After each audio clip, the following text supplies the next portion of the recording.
সম্মানিত আমাদের এই বাংলাদেশের সকল ধর্মপ্রাণ মুসলমান ভাইদের প্রতি আসসালামু আলাইকুম এবং হিন্দু ভাইদের প্রতি আদাব ও নমস্কার।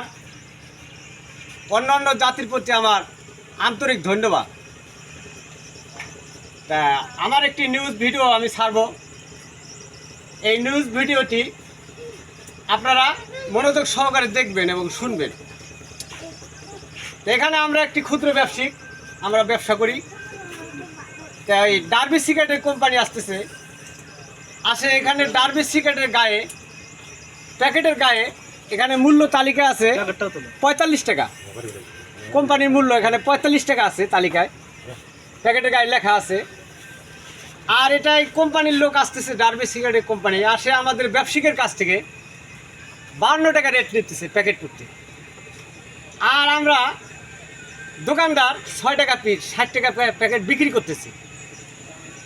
তা আসলেও আমাদের সরকারের আইন সংবিধান যে মূল্য তালিকা ছাড়া, মূল্য তালিকায় যেটা রেট আছে সেই রেট অনুযায়ী ছাড়া বেশি নেওয়ার কিন্তু আইন সংবিধান নেই। এখন এই ৪৫ টাকা সিগারেট এটা ৫২ টাকা কেন নেওয়া হয়? এবার একটু এদিকে দেখেন, এটা আপনি যে ৫২ টাকা নিতেছেন এই ৪৫ টাকা সিগারেট, এদিকে একটু ঘুরে দেখেন, এটা আপনার কি ইচ্ছা মতো নিতেছেন না এটা কোম্পানির আপনার রেট অনুযায়ী নিতেছেন? ও, এটা কোম্পানি যা চাকরি করেন সে নিতে বলছে, মেমো অনুযায়ী আপনারা নিচ্ছেন। ও, এটা যে একটা লাইনম্যান যে সিগারেট নিয়ে আসে সে বললো যে না আমার ইচ্ছে কিন্তু ভাবে নেই না, আমাকে যারা লাইনে পাঠায় তারা নিতে বলছে, মেমো অনুযায়ী আমি ৪৫ টাকা সিগারেট ৫২ টাকা নিই।